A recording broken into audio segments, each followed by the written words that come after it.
Hi everyone, this is the fourth and final video for our holiday series. Hope that you have enjoyed and learned and shared with others. This last message in advance of Shemini, Atzeret, and Simchat Torah has to do with the people of the book. Has to do with the completion of the book of books, of the Chumash. After all, we see the whiteness of the holidays, of the Yom Noraim, and the Aron Kodesh, the Parochas, and the Bima. We realize that the holiest time of year finishes with the completion of Vizos HaBracha, Sefer Dvarim, and the Chamisha Chumshei Torah, with the great siyum that is Simchas Torah. And this year, the day before Simchas Torah, we read the book of Koheles. How appropriate. And we'll connect the two ideas in the two books, Chumash and Koheles. Both of them have much to do with who we are as Jews, as people of the Torah. The book of Koheles was read, recited, performed, and taught by Shlomo HaMelech, by the son of David HaMelech, King Solomon, in the city of Yerushalayim, Ir HaKodesh. We're told that he went ahead and taught the book of Koheles on the holiday of Sukkot. The holiday of Sukkot was not just a time of gathering for the Jewish people, as it's one of the three festivals. The time of Sukkot is not just for gathering like it was during Hakel, when the king gathered after the 7-year Shemitah cycle, agricultural cycle. It was also a place of gathering for all of the leaders of the world. And the Netziv, Rav Naftali Tzvi Yehuda Berlin, the great rabbinic luminary and Rosh Yeshiva from Volozhin, said all of the scholars of all of the nations of the world came to Yerushalayim. They came to Yerushalayim to consult with Shlomo HaMelech, to ask his opinion on all sorts of issues. Known as the wisest of all the wise men, the person saturated with Torah, with the wisdom they couldn't get anywhere else in the world. And they came on Sukkot. And they went ahead, they saw the goings-on in the Beis HaMikdash. And they also knew that rain and the amount of rainfall for their communities all around the world would be determined on this holiday of Sukkot. And so they sought the word of Shlomo HaMelech, and they heard Koheles for the first time during his reign when he addressed them. And that is the reason why on Sukkot you and I read Koheles. But it's important for us to realize that Sukkot is this holiday in which we really connect with the rest of the world. As we say in Aleinu, and we go ahead and communicate and relay the words of the Navi, Kol Yoshvei Sevel, as we say, we hope for a time when all will recognize the wisdom, like it once was, like with Shlomo HaMelech, that they will yet come again to us, and we will be worthy of that moniker, the name, the people of the book.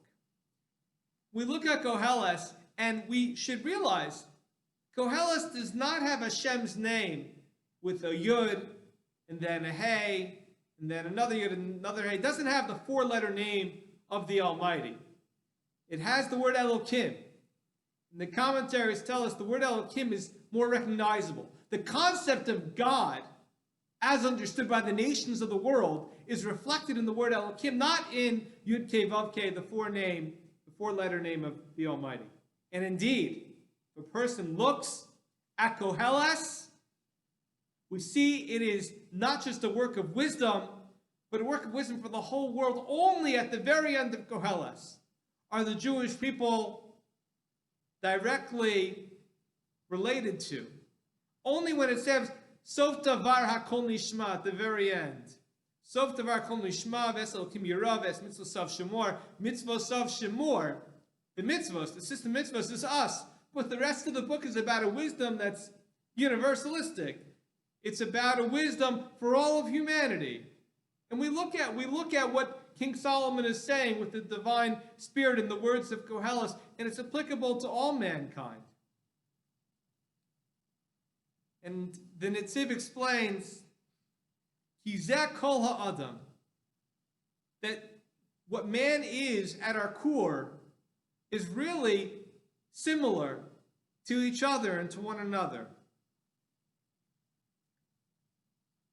And the Gemara explains, and Chazal tell us, that indeed, sure, there is a wisdom that we have as a community, but there's also a wisdom that's common to everyone. Sure, the mitzvos are for the Jewish people, but there's a wisdom therein that's relevant to everyone. And so on Sukkot, we think about our past, we think about our history, we think about Shlomo HaMelech, and that's the moment in time when you have an image of what a person can relate to, when you have an image, a vision of what you would like to accomplish. That vision allows people to be successful. And so we think of Shlomo HaMelech, we think of the wisdom that went forth from his mouth on Sukkot, with Koheles as the prime example, with all of the great scholars and intellects of that time and era. There's a rabbi who lived in Hungary by the name of Rabbi Hillel Lichtenstein. That's all. He lived there in the 1800s, the leading community rabbi in Hungary, and he asks a question. He says, okay, we're the people of the book, and on Simchat Torah, we honor an individual with Chassan Torah, the last aliyah in the Chumash. And we also give an honor of Chassan Breishis, the first aliyah in the Chumash when we begin it anew. So he says that he understands that the practice was, and continues to be, that the Chassan Torah really should be somebody who is a scholar. He's a Talmud Chacham. But Chassan Breishis, as was the practice back then, perhaps they were a benefactor, they weren't a scholar. Chassan Breishis can be given to anybody regardless of their acumen. And he says, why is that the case? He says,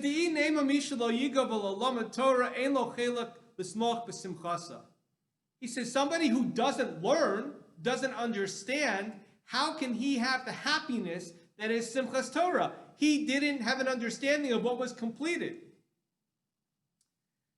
He says, and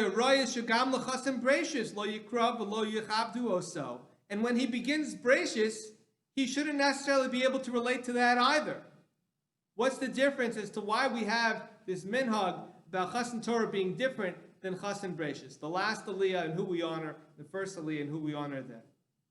He says, "V'hinei Moshe Torah tziva lanu Moshe hi moreshes the kol kehilas Yaakov." He says, look, if we're not going to focus on the scholarship, and we're going to give this, let's say, for our purposes, the benefactor who doesn't study the first aliyah in the Torah, or somebody who's honored, somebody of stature in the community, regardless of their knowledge base. He says we can point to the fact that Torah tziva lanu Moshe. Moshe commanded the Torah to the entire Kehilas Yaakov, anybody who's biologically, theologically related to Yaakov, our ancestor. Mehai taima kornoso l'chasin breishis. Imkein gam l'chasin Torah nikroso. If that's the case, where Torah is relevant to all the Jews, and we leave aside that notion of the happiness in the Simchas Torah and that aliyah of Chassan Torah only being for a scholar, if we leave that aside because we adopt and we take on that viewpoint that Torah is equally relevant to all Jews regardless of their actual skill set and their actual studies, then why should we differentiate? Maybe Chassan Torah should be like Chassan Breishis. And if we stress the scholarship, then why isn't Chassan Breishis like Chassan Torah? So that's the question. So he explains that this minhag is a very important minhag and a very old minhag, and we should understand the rationale behind it. He says, when it comes to the happiness that is Chassan Torah and finishing the 5 books and thereby Simchas Torah, it's not about the potential of what can be accomplished.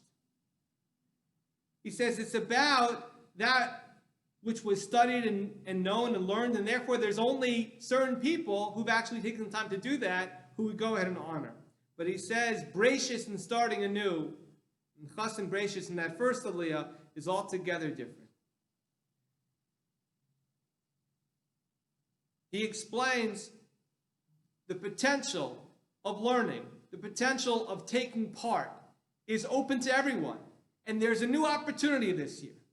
Are we going to go ahead and take the opportunities of taking the Chumash and all of the Parshios, and everybody starts off the same? We're all at the beginning and we're all on the same level. Is this year going to be the year that we connect to the Chumash and to the Parshios of the week?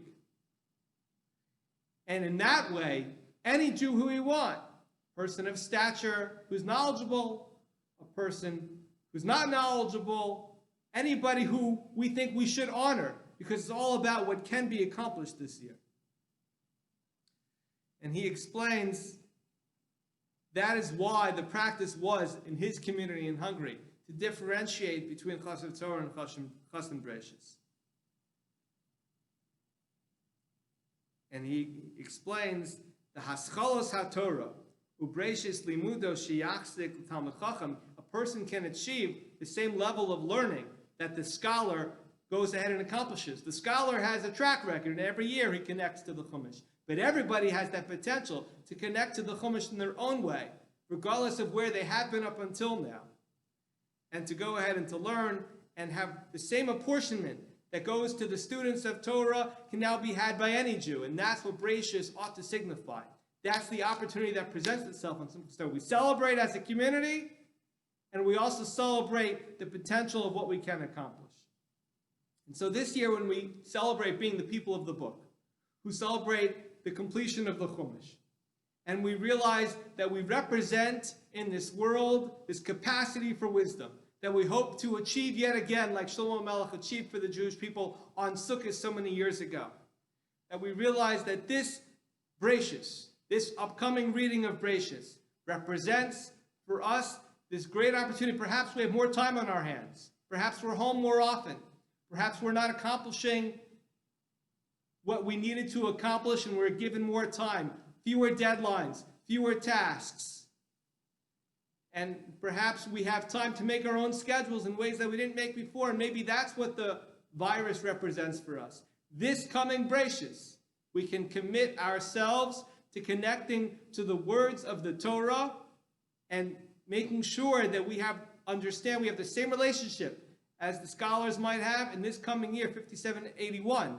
We take Brachus and we go ahead and we do Shmos as well, and Vayikra, and Bamidbar, and Dvarim. And the celebration inspires us to make sure that we make a kinyan, that we go ahead and acquire for ourselves this knowledge and wisdom that's being pursued around the world, as evidenced by what took place on Sukkot in Yerushalayim so many thousands of years ago under that golden era that was Shlomo HaMelech. Thank you very much for participating and watching. Have a wonderful Yom Tov. We hope to see you in person or virtually or on the phone as soon as possible. Warm regards and best wishes on Simchat Torah, Shemini Atzeret, and Simchat Torah. Thank you.